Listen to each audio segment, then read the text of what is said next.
I guess I need a haircut. Yeah, I'm all right, thanks. Yeah, good to see you. So I don't necessarily disagree with what you're saying. I just kind of wanted to understand what you were saying. Because you're obviously getting at something. I'm just not sure what yet. Yeah, it's, you hear everybody now, all the, Republican-type people, they're ripping on Obama, saying how terrible he was and everything else, but they never take the step back to 8 years and say the same about Bush, who did just as much damage, if not more. They're both equally terrible, if you ask me. And it's just people, it's funny how people put the blinders on for their own side and only, they only reference one side or the other. Yeah. And they feel it's quite tribal. Yeah, and they fail to realize it's really just the same side, as far as I'm concerned. Do you think the same for? Do you think the same was true before Bush, like Bill Clinton or whoever? Yes, I think as far back as maybe Kennedy was the last guy who was. Sorry, I'm not smiling at you. I'm Cuckoo Genie's post. Oh yeah, look at that. Anyway, sorry, go on. Yeah, no, I think pretty much everybody since Kennedy has been more or less, from the same family, loosely using that family term. They all work together. Do you think it has always been like that, or do you think there was a starting point? Not always. I think, there was a while where there were real presidents and there were real differences between the two parties, and it mattered. But I think that went away a long time ago. I think they've been like in the last century. Yeah, I mean,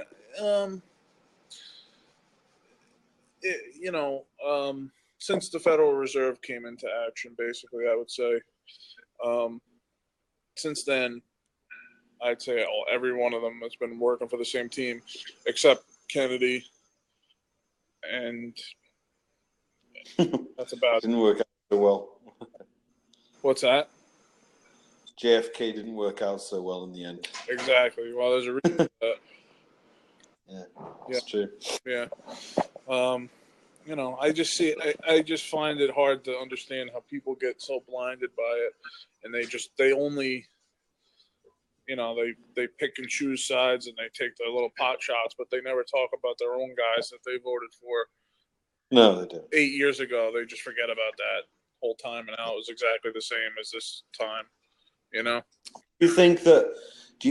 I mean, obviously, you think that Hillary Clinton falls into that. Do you think Trump falls into that too? I do.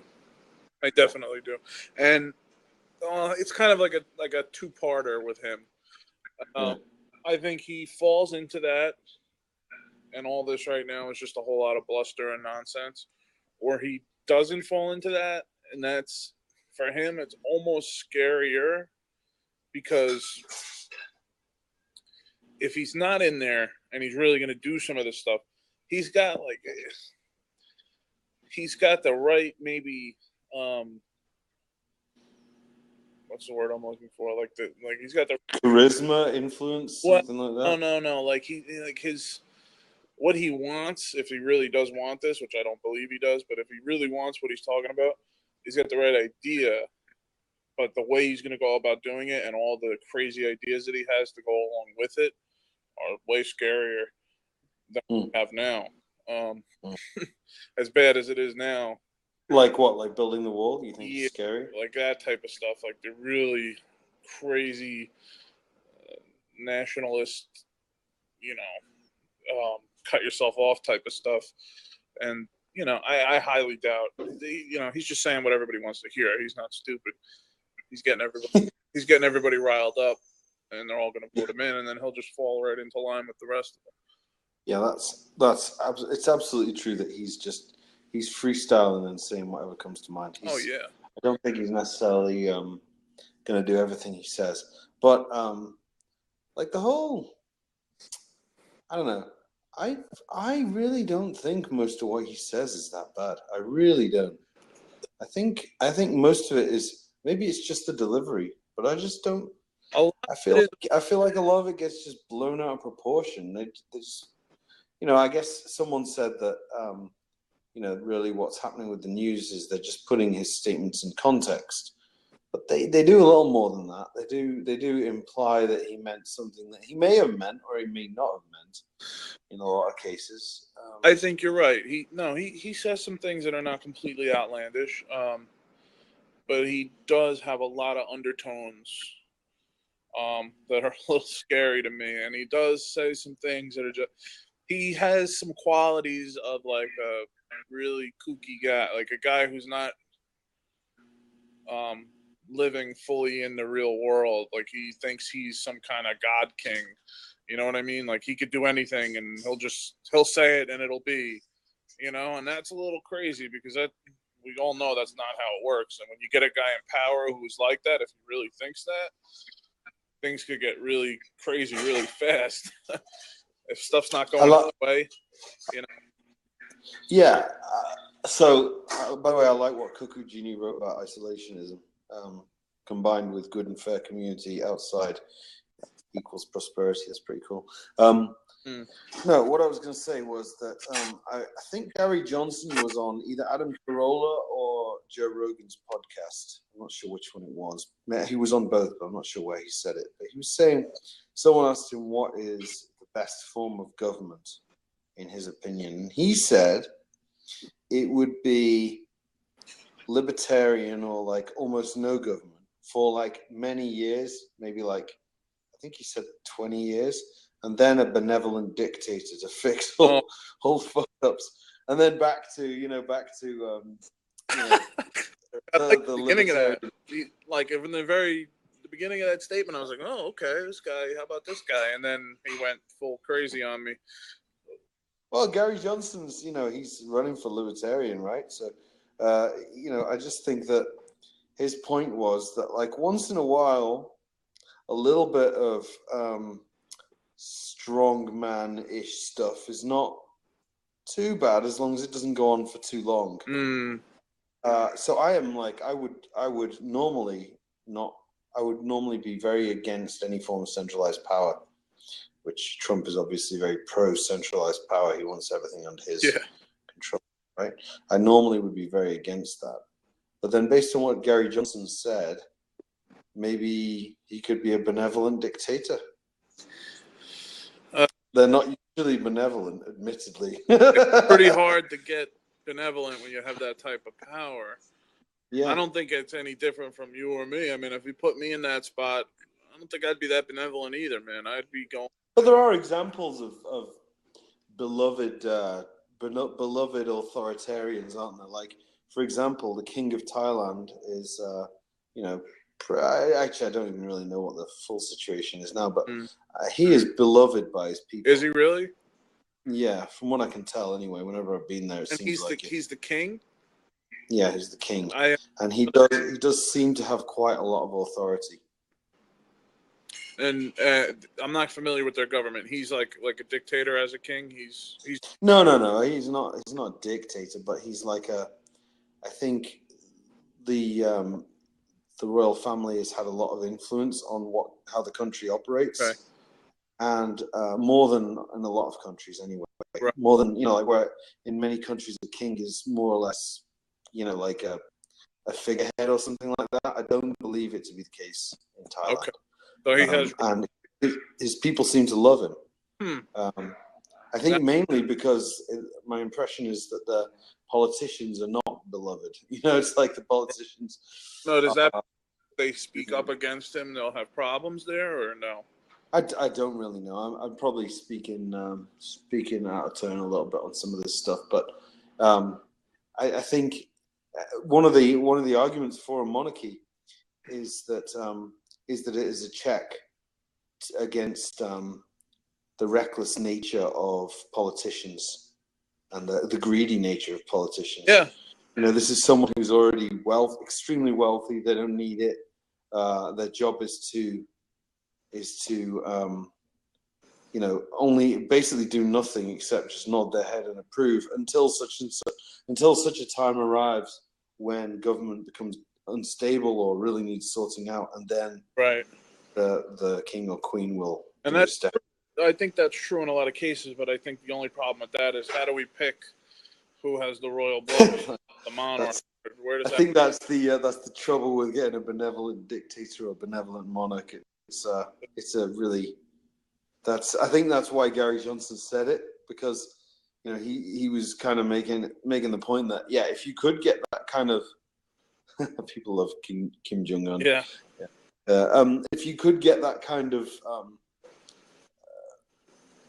situation where you could just magically find someone who's a benevolent dictator every couple of years, then it would be fantastic. The trouble is that you really can't. No, they don't exist. No. So that's my feel. I think it relates to Trump, some of what we said, even though it does. So you like you bring up Gary Johnson a lot. You seem to like him. You think I do. He's got good ideas as far as you're concerned. Yeah, well, I think he's so I think a lot of libertarians don't like him because he's not like a strong theoretical libertarian. Like he's not based on things he says are not based on principle, but just like common sense kind of thing. Yeah. And he often comes to the same conclusion as libertarians, so I guess that's why he's in the party. But he basically, like on social issues, he's just like, well, do we really care how people live their life? Kind of like you say a lot. And then on the fiscal stuff, he's like, yeah, what are we spending like maniacs for? It's ridiculous. So that's pretty much his. I mean, you can pretty much guess most of his positions based on that. But libertarians don't like him because he sort of supports the idea that you should be compelled to bake a wedding cake for gay people, even if you're a Christian who's against gay marriage and stuff like that. Okay, so they don't like that. They think he should be completely libertarian. Yeah, the libertarian thing is, people should do what they want, and if they don't serve gay people, their punishment should be a bad Yelp review, and then That's such a bizarre thing to me that libertarian exists as a party in this system at all. Well, does it though? I mean, so far it hasn't really. That's true. To be doing right this year, though. That's true, but I mean, on the level of that people get together and that they decide that they have a guy in this race that they want to vote for too.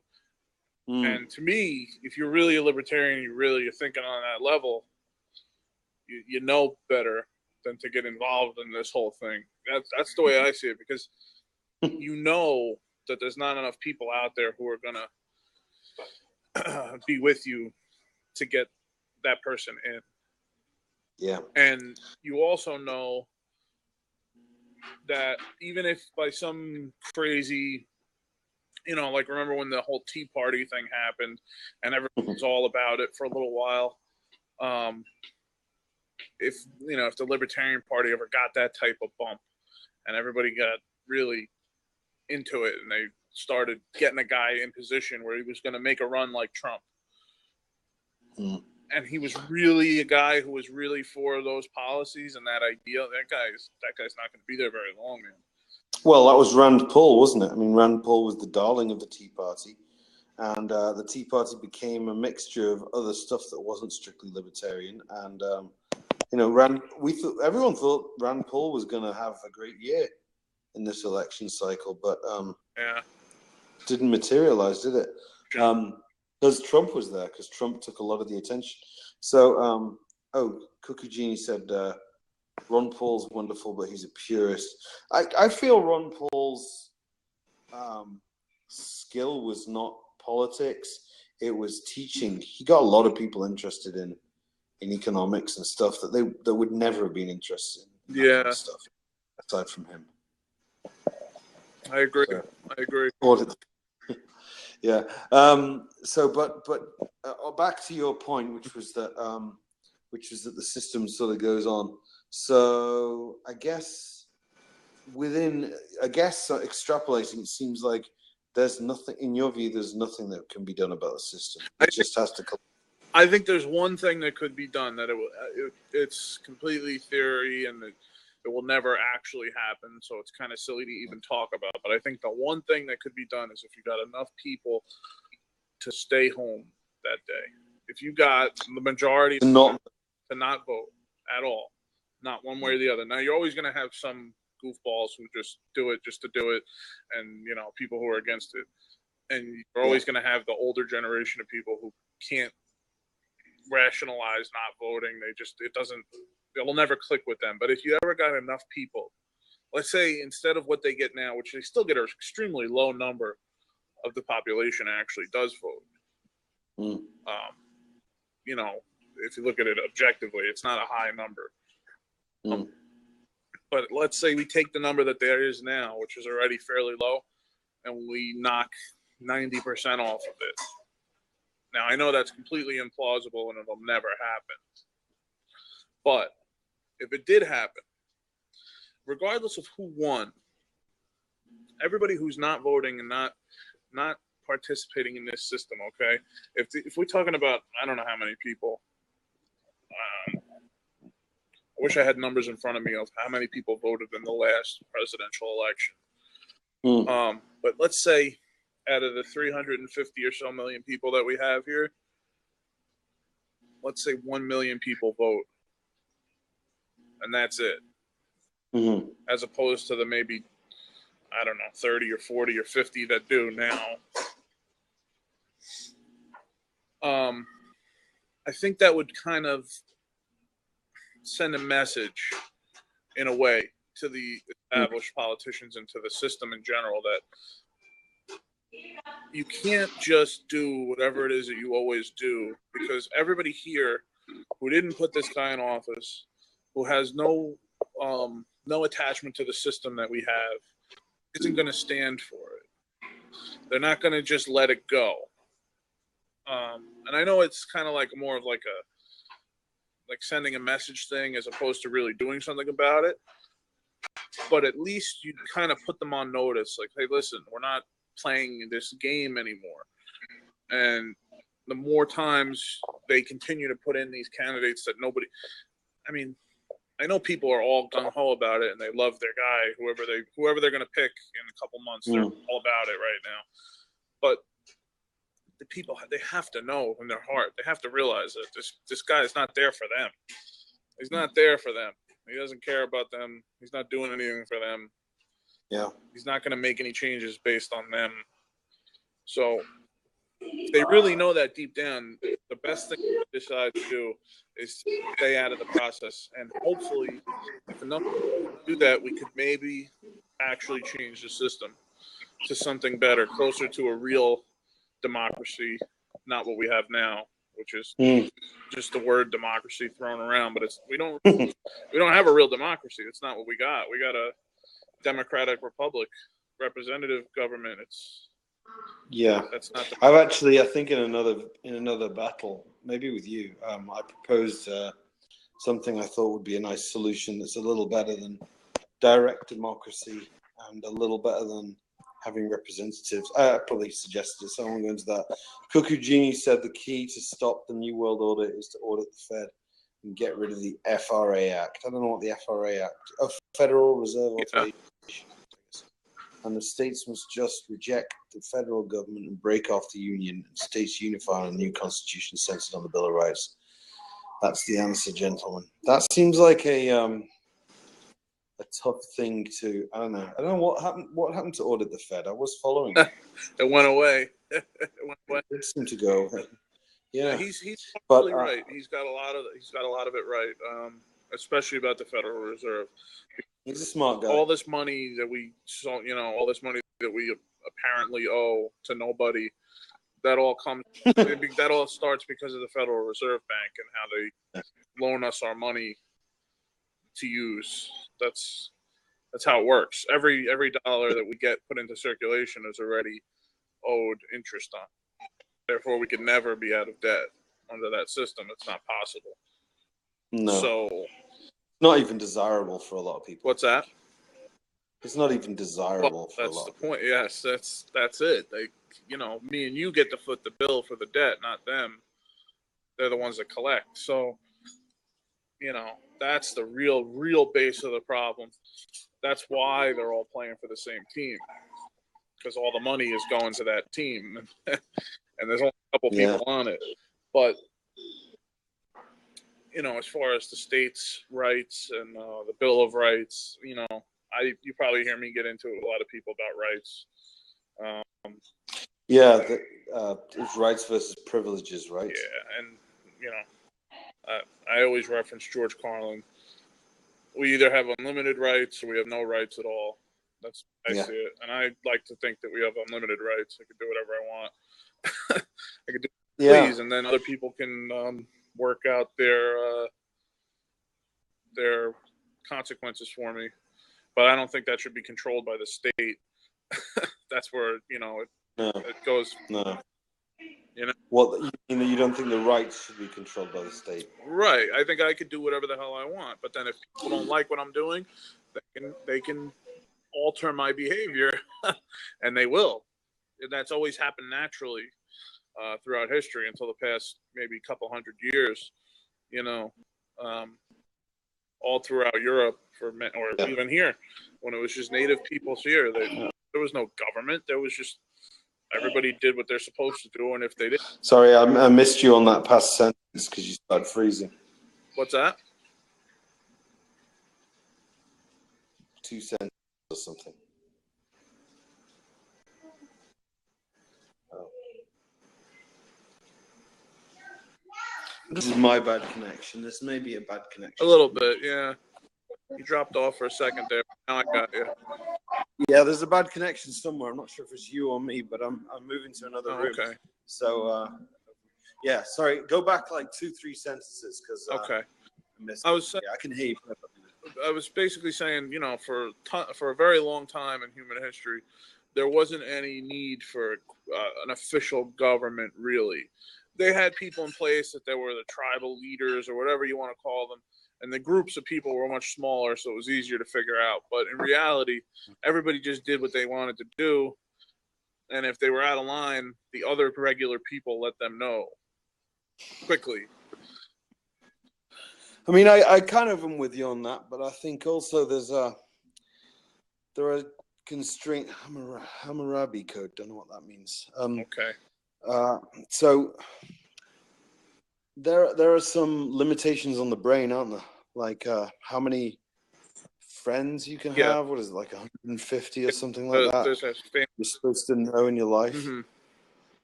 And then I do have questions about when that breaks down. Whether these kinds of structures are needed on some level to maintain society, but whether some structure, it might not be these, it might not be the ones that exist now. I think we have too much of a everybody en masse system where everybody, all falls under. We don't need everybody to have the same thing going on, because we don't. You and me are never going to actually be a part of the same little system that our life is involved with. You mean because we live in different states? Exactly. Me and you are never going to run afoul of each other in reality. Like, you might not like an idea I have, or I might not like a thing that you do, but it really has zero effect on my life one way or the other. You know what I mean? So I think we can easily eliminate all of this fluff and all this extra stuff and all this state-run decision-making and, them deciding what's okay and what's not okay just by, watching out for the people that are nearby. And, everybody watches their own business. And, people are inherently power hungry, and they want power, and they want to be in control of things, but they're also inherently they want to preserve themselves. Self-preservation is the most important thing if their brain's working correctly.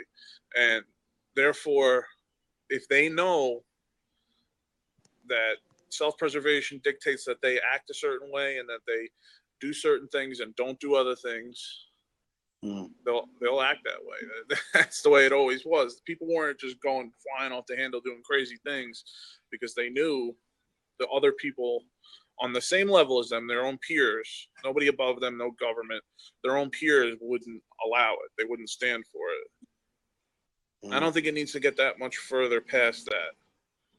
Yeah, so it may just be a question of, and maybe actually, a lot of the things that enrage me these days are things like people complaining about someone having said something mean on the internet or whatever. It just drives me crazy. But maybe that is the mechanism you're describing. Maybe like the tribe or the whatever, the people, your community, taking you down several pegs for doing something that they view as inappropriate. And maybe that is equivalent. Maybe that's the modern day equivalent. Part of it, I think, like these guys, I always like to think about these guys who they still want to fly the Confederate flag. And they're like, oh, well, it's my right. It's free speech. I can do it. Yeah, you can do it. Like, yeah, but why, dude? What are you're just trying to stir up trouble. Knock that crap off, please. Like, we know you're not seriously doing it because of states' rights. We all know that's not what this is. Stop hiding behind these make-believe ideals. It's not what it is. I think you're picking a fight here. Yeah. I don't know. You're seeing these comments. Yeah, I see them. But it's true because that's not what it's about, man. That's not. You starting trouble. We don't need that. Stop starting trouble. I don't need to live in the South, man. Listen, please, none of that. It doesn't do anything constructive. It's not proving anything. It's not doesn't represent anything anymore. It's just trouble. The thing is, I came from the UK, and when I came here, it was surprising to me because I never used to see flags waving except maybe on like national holidays and stuff like that, but it was kind of like it wasn't something that you commonly saw. And then I came to the US, and there are lots of Star Spangled Banners flying around. This was back in 2000 or even earlier, in fact. And it was weird to me. And it did seem like it was kind of like, it seemed tribal. And isn't it bizarre? Isn't it bizarre?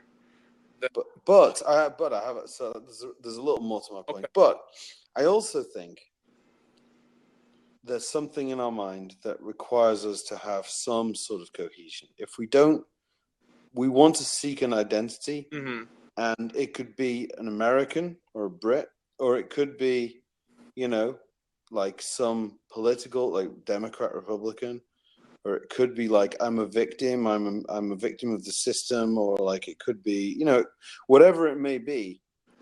In some ways, I would rather it was American than some of the other options. Or like Southern versus some of the other options. You know what I mean? So as relates to the Dixie flag, that's why I brought that up. Okay, then why have a hobby? Why express yourself? Maybe useful, but yeah, exactly. I think we're saying the same thing there. Yeah. I think so, but I also think that it's people don't get past the idea of the flag itself. They get really hung up about it being a flag, like it's a symbol, but it's really just a piece of cloth. Exactly. And when we're talking about a piece of cloth here, people get crazy, dude. They get nuts over that. If the flag touches the ground, they got to do this whole thing. Like, listen, man. Well, it applies outside of just flags as well, right? It's like people say, this Black Lives Matter versus All Lives Matter. It's just a hashtag. It's just people using like typing a couple of characters on Twitter. It's like, but there's meaning behind. It's just class. So that's not. There's meaning behind the symbol, and the people that connects to someone's identity somehow, doesn't it? Yeah. And so it feels like a personal attack. Like it's kind of like you're saying everything I stand for is useless or something like that. Yeah, but that's another thing I take issue with is what does it really stand for? In reality, the flag. Yeah. Because you'll get 100 different answers from 100 different people. Yeah. And that to me means, what does it stand for? Nothing, really. I agree. It's just an idea. But at the same time, it does have a meaning to a particular person. Yeah. And that's why the connection is there. And I don't know that that's something you can really get rid of in people. So if you get rid of it for flags, you get extra. I guess I'm just making this up. I assume there's a certain amount of identity attachment that a person has, right? And if you say, okay, it's not going to be flags, then it's going to be something else. You're right about that. That's the beauty of life. People can connect and love things and people. It's meaning for folks. If they aren't bothering you, then let me. Well, yeah, he's right, but they do bother me. They get upset with me when I say these types of things. They get all crazy. yeah. You love it. Don't pretend. Yeah, a little bit, because then I get to, say what I want to say. But yeah, like at work, there's one of my supervisors is a crazy, crazy Republican. Like, he's way, way right.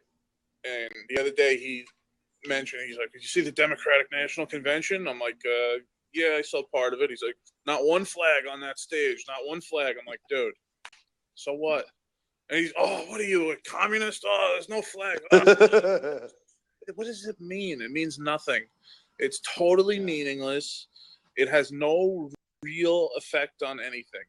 If that's what you're basing your vote on, you're not thinking clearly. Those are the types of things that people will actually change their mind on things over. That to me is disturbing. If that makes you think differently about what a person's ideas are or how they're going to actually run things, that scares me. Now, I don't think it matters either way, because I think they're all doing the same deal regardless. But if it did matter, if we're living in this idealistic world where depending on which candidate you pick, it's going to change things, you can't base it off things like that. You can't. Otherwise, we are really lost. We're in trouble. Yeah. I think what we need is computer overlords. I think the singularity needs to come along and computers tell us what to do, because we're clearly making some bad decisions. Yeah, maybe you're right. It's a little scary. Maybe I'd rather, I'll be in one of the computers. How about that? That way, can't get hurt anymore. Yeah. No, I don't know. Yeah. You might be. What's that, Cuckoo? I didn't understand that comment. I'm sorry. Singularly let me know. Singularly let me respond, he says. Yeah. I'm having some weird problem where I'm only seeing one comment at a time. Yeah, me too. Really? Yeah. I don't know what that is. It's weird. But yeah. All right, man. Well, yeah, I suppose I'd better go see my son at some point tonight. Okay, so the problem is, it's nice and all, but people doing it are not going to help you. Ray Kurzweil hates you. Well, singularity won't help. It's about them. Might be right about that too. I mean, Ray Kurzweil hates me. I don't know if he hates me personally, but I don't know if he's my biggest fan. I met Aubrey de Grey once. Really? Yeah, I guess you know who he is. He's so for anyone who's watching who doesn't know who he is, he's like a long bearded guy who claims that we will be able to live to 1,000 and more, like people who are alive today. And he's big into reversing aging and stuff like that. So I met him. I was out in Palo Alto for something, and my buddy and I went into a pub to meet someone. And Aubrey de Grey was just sitting there sipping a Guinness. Wow. So my buddy's kind of like got no inhibitions, and he goes, "Oh, I'm just gonna go over and talk to him." And I'm like, "Don't bother the man, don't bother the man." And then he was over there, and he seemed actually quite happy to have the company. So he was a cool guy. Good to talk to. Tim Cook, Commies Blasting Off to Mars. That's the sick. Oh man. It's just. I mean, it's a little not far off, to be honest. It's a little worrisome when you think about the fact that this really might be happening really soon. Yeah. And the people who know and know how to do it are the only ones that know about it and know how to do it. We're not smart enough. Like, I'm not smart enough to figure that stuff out or how to control it or how to use it. So it's basically up to them to do the right thing with it. Otherwise, I don't know if that can be contained. Yeah. Once it's I don't know. There's no okay. So we've completely changed topic, but whatever. Let's do it for a couple minutes. So artificial intelligence. There's no reason it has to be, even if it's general intelligence. There's no reason it has to be like us and power hungry and want to control everything, and no reason it would even necessarily want to become more intelligent, right? Unless, I mean, there's something in us that's not just intelligence that causes us to want to gain power. It's kind of like the need to be alpha male and rise to the top of the ape community structure. Yeah. So there's no reason. I mean, an artificial intelligence, even if AGI, could be like a Buddha, just sit there and just like observe the universe or something like that, you know? Yeah. But probably won't be, because the people are going to build it for a purpose. So then like even the you know, the Elon Musks of the world and so on are concerned in case whoever programs it to make paper clips more efficiently, and then turns the whole planet into paper clips. Yeah, so yeah, I don't think anyone's going to contain it once it's out. Yeah, you're probably right. The only thing is, if they make it in a way where they can isolate it from its outside stimuli, like if it could somehow be contained in a box, let's call it, in a vacuum. You know, like an air gap, that's called, right? Where yeah, Dick Cheney. Yeah, that's true, because you know, if you can separate it from the internet, that sounds pretty good. Except that they've actually had there have been studies, I guess. I don't know if it was actually ever really done, or if it was just like an experiment to see if it could be done. They've shown that certain viruses were able to transmit data across an air gap. Really? But yeah, but I don't really know how. Wow. I think it was like using the sound that, like when drives click and different things in the computer make different sounds based on which circuits are working. Yeah. Then this is, I'm obviously indicating how little I know about it, but yeah, well, but you know what I'm saying. Less than you. Yeah. It's so, like, to quote Jeff Goldblum, life finds a way. Yeah, yeah. But the thing of it is, you know, that's true. Yeah, it's just wild, man, to think about how crazy that could be, and how close it could be too. It could be.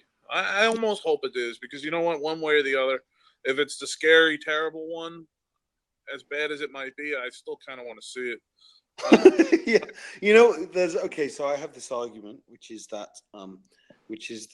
even if there is like a 50% chance of the singularity being a bad outcome, it's worth taking, because if you believe there is life on other planets, and if you believe that we naturally tend towards creating artificial intelligence and then, you know, colonizing the stars and stuff like that, some other intelligence in some other part of the universe may also have created a singularity, and that may be traveling across the universe waiting to consume our world. So we need our own equivalent forces.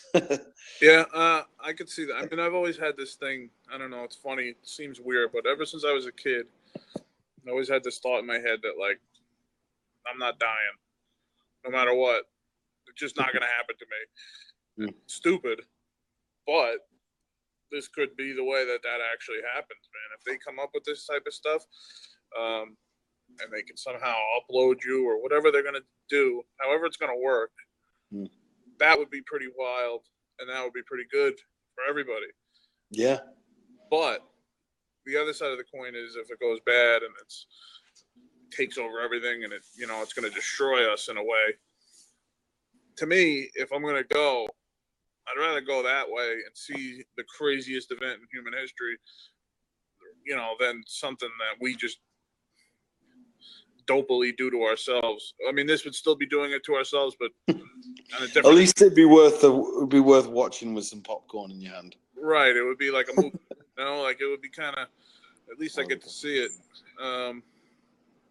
Because why would they help you and I? I don't know. I mean, some people say, this is Cuckoo again. He's saying, why would they help you and I? And I think the thinking is like, well, we'd be like pets, and you do look after your pets. But to be honest, I don't know about that. That might just be just a monkey thing to do, to look after pets. You know, I have a feeling that if you I don't know. We don't know. Bottom line is, we don't know what the hell's going to happen. It's an interesting thing to. Maybe they'll have a I mean, I know they're not in any way going to be human, but maybe they'll have some sort of complex where they have to have their quote unquote higher power, and that would be us. Mm. We made them. That would be a good regulating system. Be a good way But to. the thing is, right? So suppose Elon Musk's team, or that's Jeff Bezos. Jeff Bezos comes up with some artificial general intelligence which needs to be controlled by humans, right? Right. And because it's got to check with humans every time it makes a major decision, it's slightly slower than if it wasn't in that position, right? Right. So Jeff Bezos's company, Amazon, is doing this, and they're doing it for the good of mankind and all that stuff. And then let's say, I don't know, Baidu or something, China, to go back to the Trump thing. Yeah. He said, Baidu says, well, you know what? We need to compete with this company. We're going to build it, and we're going to have it checked slightly fewer times with humans. yeah. Right. Now you're off to like an arms And race, right? Eventually, just remove the humans. And then there goes Russia with their one that has, full autonomy to do whatever the hell it wants. Yeah, And exactly. then everybody goes nuts. That's another thing. It becomes like the nuclear weapon of technology. Only far more powerful. Well, yeah, even in a scarier and crazier way. So at that point, it's like, which country has it, and are they going to use it for everybody, or is that going to be the moment where we become one world nation in a good way, or is that going to be where we all start killing each other? It's not hard to see the second one taking place. Everybody just saying, "Wait a minute, they haven't, we don't," and they just shut the power down. Yeah, actually, so I think I saw some video the other day where someone was making the case that if, let's say, the US develops AGI, it's the last invention mankind ever needs to make, right? That's it. So if you're somewhere like Russia, it's actually a logical move for you to just launch nuclear weapons and destroy the US. Yeah. Because that's your last chance. Because if you don't, and then we decide we don't like what you're doing, we just shut the power grid down, and there goes your whole country. It's done. You got nothing. You're back to the Stone Age overnight. So it's kind of scary in that way, because we'll still screw ourselves up. Even if, the AGI is going to be perfect and wonderful and everything geared just for us, we'll still mess ourselves up in some crazy way. Yeah. Because that's what we do. Sweet dreams. It would be scary, man. But it would be interesting for sure. Yeah. Cuckoo, you've got Cuckoo's saying stuff about ballistic missiles knocking us out for 10 years and no crops for 20 years. Yeah, it's bleak. You know what? I saw very recently, this is kind of a little off topic, but still in the same vein, that shows how all of the U.S., all of our power, our substations and everything, they're so open to any kind of, like, for lack of a better term, like, no, not even hackers, just like physical, we'll call it fuckery, for lack of a better term. They just walk in there. And more I think about it, it's totally true, because I work in a township. I'm driving around town all day, and I see these places, and they're just like a regular wire fence with a lock on it. Like, any clown could just get a wire cutter, go right in there, and just start flipping switches and breaking stuff. Yeah. That would cause major issues, man. So if a terrorist organization or whoever decided that would be a really good way to mess us up, it wouldn't be that hard for them to do. No. A lot of people forget about the power grid being like seriously important to everyday life. They just take it for granted, Cuckoo Genie Watts split up a lot. Like, I think he the grid. Factions. Maybe that's what he means. Yeah, that makes sense. Yeah. Yeah. I mean, I don't know how to grow a carrot. Maybe. Do you know how to grow a carrot? Maybe you do. I don't know. I mean, I guess you need a seed, right? I don't know. I'll be hunting and fishing. Not farming. I don't know.